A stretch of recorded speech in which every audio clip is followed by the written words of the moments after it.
தங்கராஜோட உண்மையான குணத்தை கூடிய சீக்கிரமே மாதி சுரேஷுக்கு புரிய வச்சு தங்கராஜோட சட்டையை எட்டி பிடிச்சு பலார்னு சுரேஷ் அரையிறத பார்க்கறதுக்கு நீங்களும் ஆர்வமாக இருந்தா இந்த வீடியோவுக்கு லைக் பண்ணிட்டு வாங்க நாளைக்கான ப்ரோமோக்கான ப்ரிடிக்ஷன் என்னன்னு பார்க்கலாம். மறுநாள் காலையில் எழுந்திருச்சு ஆஃபீஸ்க்கு அழகா புடவை கட்டி கல்யாணம் ஆனதையே மறந்துட்டு புதுசாக கிளம்பி போகிற மாதிரி கிளம்பி நிற்கிறாங்க மதி.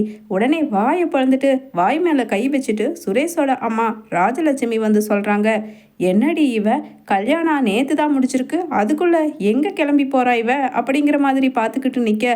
உடனே டேய் சுரேஷு இங்கே வாடா ஒரு நிமிஷம், இங்கே என்ன வம்பா போச்சு அப்படின்னு சொல்லிட்டு ராஜலட்சுமி கூப்பிடுறாங்க.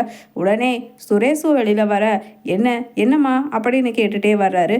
அப்போ ராஜலட்சுமி சொல்கிறாங்க, இவ எங்கடா போகிறா அப்படின்னு கேட்க. உடனே சுரேஷும் எதுவுமே தெரியாதவனை போல திரு முழிக்க, உங்ககிட்ட தான்டா கேட்குற, எங்கே போகிறா, உங்ககிட்ட சொன்னாலா இல்லை உங்ககிட்டையும் சொல்லலையா அப்படின்னு கேட்குறாங்க. உடனே சுரேஷும் அம்மா என்கிட்ட சொல்லலம்மா அப்படின்னு சொல்ல, பாத்தியா இவளோட திமிர் பிடிச்ச வேலையை நாள்ல இருந்தே ஆரம்பிச்சிட்டா. அடியே அழகு இங்கே வா ஒரு நிமிஷம் ஃபோனை எடுத்துட்டு வா, உன் தங்கராஜ் அண்ணனுக்கு ஃபோன் பண்ணுடி அப்படின்னு சொல்லிட்டு சொல்கிறாங்க. அழகும் என்னத்தை சொல்கிறீங்க, காலங்காத்தால தங்கராஜ் அண்ணனை எதுக்கு இங்கே வர சொல்கிறீங்க அப்படின்னு கேட்குறாங்க. இவ ஒருத்தி ஒன்றுமே தெரியாதவளை போலையே நடிச்சு கேட்டே காலத்தை ஓட்டிடுவா, குடுடி ஃபோனை அப்படின்னு சொல்லிட்டு அழகு மலர் கையிலிருந்து ஃபோனை பிடுங்கி ஃபோன் பண்ணுறாங்க தங்கராஜுக்கு ராஜலட்சுமி. அப்போ ஃபோனை எடுத்து பேசுகிறாங்க தங்கராஜ். அத்தை சொல்லுங்க அத்தை அப்படின்னு சொல்ல. உடனே ராஜலட்சுமியும் மாப்பிள்ள நல்ல பொண்ணாக பார்த்து கட்டி வச்சிங்க மாப்பிள்ள, வீட்டில் யாருக்குமே அடங்குறதே இல்லை, இன்னைக்கு அவ பாட்டுக்கு கிளம்பி எங்கேயும் போகிற மாதிரி போய்கிட்டா அப்படின்னு சொல்லிட்டு சொல்கிறாங்க. உடனே தங்கராஜோ எங்கே அத்தை போகிறாங்க, ஏதாவது சொன்னாலா சொல்லலையா அப்படின்னு கேட்க.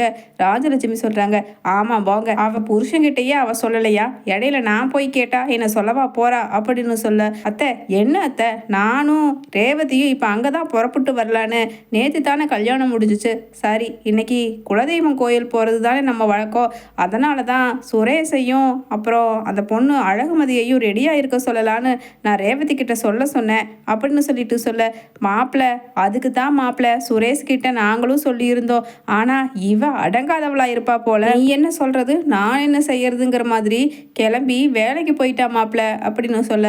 உடனே அங்கே தங்கராஜ் சொல்கிறாரு, சரி அத்தை சரி, எதுவாக இருந்தாலும் இன்னைக்கு சாயங்காலம் அவள் திரும்பி இங்கே தானே வந்தாகணும், நான் வரேன் அப்போ அப்படின்னு சொல்லிட்டு ஃபோனை வச்சிடுறாரு தங்கராஜ். அன்னைக்கு சாயங்காலம் டியூட்டி முடிச்சு வீட்டுக்கு சந்தோஷமாக வர்றாங்க மதி.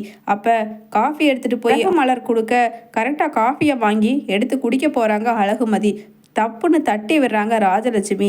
என்னடி பெரிய எஜமானின்னு உனக்கு நினப்பா, நேற்று தான் கல்யாணம் கட்டிட்டு இதை வீட்டுக்கு வந்த, யார்கிட்டையும் சொல்லாமல் காலையில் போயிட்டு இப்போ எங்கடி போயிட்டு வர அப்படின்னு சொல்லிட்டு கேட்க. உடனே அழகுமதி சொல்கிறாங்க, நான் எப்பவும் போல் காலேஜுக்கு போயிட்டு வரேன் அப்படின்னு சொல்ல. உடனே உன்னை யார் காலேஜுக்கு போகிறக்கு அனுமதிச்சா அப்படின்னு கேட்க.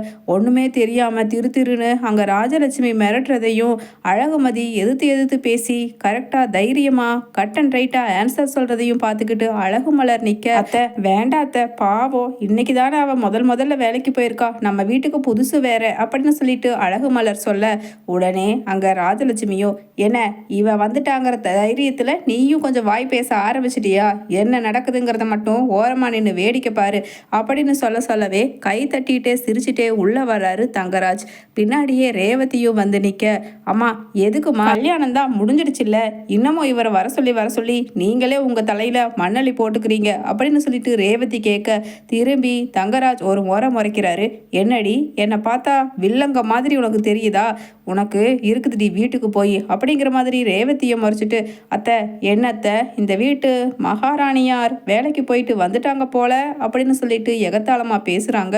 அழகுமதியும் என்ன பண்ணுறதுன்னு தெரியாமல் திமிரா முறைச்சிக்கிட்டே அமைதியாக தலையை குனிஞ்சு நிற்கிறாங்க. பக்கத்தில் நிற்கிற சுரேஷ், மாமா ஆமாம் மாமா, எங்கே போகிறேன் எங்கே வரேங்கிறத பற்றி எதுவுமே சொல்லாமல் இவ பாட்டுக்கு கிளம்பி வேலைக்கு போயிட்டு வந்துட்டா மாமா அப்படின்னு சொல்லிட்டு சொல்கிறாரு.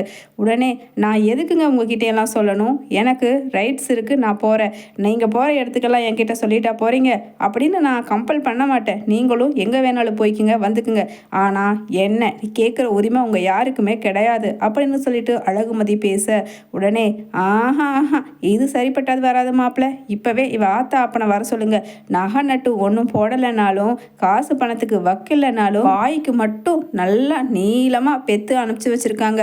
வர சொல்லுங்க மாப்பிள்ள, இப்போவே 2ல் 1 பார்த்து இவளை முடிச்சு கட்டி அனுப்பிச்சிடணும் அப்படின்னு சொல்ல உடனே அத்தை ஒரு நிமிஷம் இருங்க அத்தை அப்படின்னு சொல்லிட்டு பேசுகிறாரு. இவங்கள வேலைக்கு போக வேண்டாம்னு சொல்கிற ரைட்ஸு நமக்கு கிடையாது, போகட்டும் போகட்டும் அப்படின்னு அப்படியே இந்த டாக்குமெண்ட்ஸ்லாம் என்ன இருக்குதுங்கிறத பார்த்துட்டு அதுக்கப்புறம் மேடம் முடிவு பண்ணட்டும் அப்படின்னு சொல்லிட்டு அழகுமதி கிட்ட நீட்டுறாரு டாக்குமெண்ட்டை. அப்பா கொடுக்க வேண்டிய 30 லட்சத்துக்கு கூட அவரோட ஆப்ரேஷனுக்காக 2 லட்சம் ரூபா பணத்தை நான் கொடுக்குறதா சொல்லியிருக்கேனே, அதையும் சேர்த்து 32 லட்சம் ரூபாவை உங்கள் அப்பா கடனை கட்டுறதா சொல்லி எனக்கு கையெழுத்து போட்டு கொடுத்துருக்காரு. பத்தாததுக்கு அவரோட பொண்ணு நீங்களும் சேர்ந்து கட்டுறதா அவர் சம்மதிச்சு தான் கையெழுத்து போட்டு கொடுத்துருக்காரு. அதனால் வேலைக்கு போனால் தானே எனக்கு கட்ட வேண்டிய கடனை எல்லாம் கட்ட முடியும் அத்தை அப்படின்னு சொல்லிட்டு சொல்கிறாரு. உடனே ராஜலட்சுமியும், என்ன மாப்பிள்ள உங்ககிட்ட இல்லாத பணமா? இவ வேலைக்கு போகிறது ஒரு 8 காசுக்கு அந்த பணத்தை வாங்கியா நீங்கள் பிழைக்க போகிறீங்க? இவளை ஒழுங்கு மரியாதையாக நம்ம வீட்டு வேலையை பார்த்துட்டு அடங்கி ஒடுங்கி இருக்க சொல்லுங்க மாப்பிள்ள, இல்லைன்னா இந்த வீட்டில் இவளுக்கு இடம் கிடையாது அப்படின்னு சொல்ல உடனே சரி சரி இந்த பொண்ணு வேலைக்கு போகட்டும், நீ போமா உள்ள அப்படின்னு சொல்லிட்டு அங்கே ராஜலட்சுமி கிட்ட சொல்கிறாரு. அத்தை என்ன அத்தை, கொஞ்சம் விட்டு தான் பிடிக்கணும், இவளை என்னோட வழிக்கு கொண்டு வரக்கு கொஞ்சம் லேட் ஆகும், நீங்கள் பேசாமல் அமைதியாக இருங்க அப்படின்னு சொல்லிட உடனே அங்கே எல்லாருமா கலைஞ்சு போயிடுறாங்க. அதே நைட்டு அழகுமலர் சொல்கிறாங்க சுரேஷ்கிட்ட, சுரேஷு பாவம் அழகுமதி எல்லார் முன்னாடியும் அவள் இன்னைக்கு வேலைக்கு போயிட்டு வந்துட்டாங்கறக்கு வேண்டி உங்கள் மாமா தங்கராஜ் வந்து பேசினது எனக்கு சுத்தமாக பிடிக்கல. அவள் புருஷனா நீ எதையுமே எதிர்த்து பேசாமல் அவர் பேசுகிறதுக்கெல்லாம் சரி சரிங்கிற மாதிரியும் அத்தையும் சேர்ந்து ஆட்டம் போட எல்லாருமா சேர்ந்து அவளை ரொம்ப காயப்படுத்திட்டாங்க. நீயாவது அவளுக்கு ஒரு ஆறுதலாக இருந்தால் தானே சுரேஷ் நல்லா இருக்கும் அப்படின்னு அழகுமலர் சொல்ல உடனே சுரேஷ் சொல்கிறாரு, அண்ணி என்ன அண்ணி, எங்கள் மாமா தான் எனக்கு பெருசுன்னு தெரிஞ்சும் நீங்கள் என்கிட்ட இப்படி பேசலாமா அப்படின்னு சொல்ல உடனே அழகுமதி அன்னைக்கு நைட்டு சாப்பிட வராமல் ரூம்குள்ளேயே இருக்காங்க. அப்போ உள்ளே போய் அழைக்க போகிற அழகுமலர், வா மதி வா கொஞ்சம் நேரம் நம்ம வெளியில் வாக்கிங் போயிட்டு வரலாம் அப்படின்னு அழகுமலரும் அழகுமதியும் வாக்கிங் போகிறாங்க. போகிறப்ப அழகுமதி சொல்கிறாங்க, அக்கா இங்கே மிஸ்டேக் யாரும் கிடையாதுக்கா, எல்லாமே அந்த தங்கராஜ் கொடுக்குற கீக்கு தான் ஓடிட்டுருக்காங்க. அந்த தங்கராஜ் ரொம்ப கெட்டவன்னு தான் நான் கேள்விப்பட்ட வரைக்கும் எனக்கு வெளியில் தெரியும். ஆனால் அவனோட உண்மையான முகம் தெரியாமல் ஏன் இவங்க எல்லாருமே இப்படி இப்போ நடந்துக்கிட்டு இருக்காங்கங்கிறது தாக்கா எனக்கு புரியலை. அவன் ஒரு ஆணாதிக்கம் பிடிச்சவன்னு தெரிஞ்சும் எப்படி அத்தையும் அவனுக்கு இப்படி சப்போர்ட்டிவாக பேசுகிறாங்கங்கிறது தான் எனக்கு புரியல. ஆனால் ஒன்றுக்கா பாவம் ரேவதி அண்ணி மட்டும் கரெக்டாக பேசுகிறாங்கல்ல அப்படின்னு சொல்லிட்டு அழகுமதியும் பேச உடனே அழகுமலரும், ஆமாம் மதி, எப்படியாவது தங்கராஜ் அண்ணன்கிட்ட இருந்து சுரேஷை பிரிச்சுட்டா அதுக்கப்புறம் அவனோட சுய புத்தியை வச்சு யோசிச்சு ஒவ்வொன்றும் பண்ணனா நிச்சயமாக கெட்டதுக்கு போகவே மாட்டான், அது எனக்கு தெரியும் அப்படின்னு சொல்லிட்டு அழகுமலரும் பேசிக்கிட்டே போய்கிட்டு இருக்காங்க. அந்த சமயம் பார்த்து தங்கராஜ் ஒரு பொண்ணுக்கிட்ட பேசிக்கிட்டு நின்றுக்கிட்டு இருக்காரு. உடனே அக்கா அது பாருங்க ரேவதி அக்காவோட ஹஸ்பண்ட் அந்த தங்கராஜ் மாதிரி தானே தெரியுது அப்படின்னு அழகுமதி சொல்ல, ஆமாம் மதி அவரே தான், அந்த பொண்ணு ஏதோ அழுதுகிட்டு பேச அவரும் பேசிக்கிட்டு இருக்காரு, வாங்கக்கா இங்கே மரத்துக்கடியை மறைவா நின்று பார்ப்போம் அப்படின்னு சொல்லிட்டு அங்கே 2 பேரும் போய் மறைஞ்சு நின்று கேட்குறாங்க. அப்போ அந்த பொண்ணு சொல்கிறாங்க, என்ன நீங்கள் கல்யாணம் பண்ணிக்கலைன்னா நான் கடைசியில் உங்கள் வீட்டில் இருக்கிற எல்லார்கிட்டையும் வந்து உங்களுக்கும் எனக்கு இருக்கிற பழக்க வழக்கத்தை சொல்லிடுவேன் அப்படின்னு சொல்லிட்டு அழுது புலம்புது.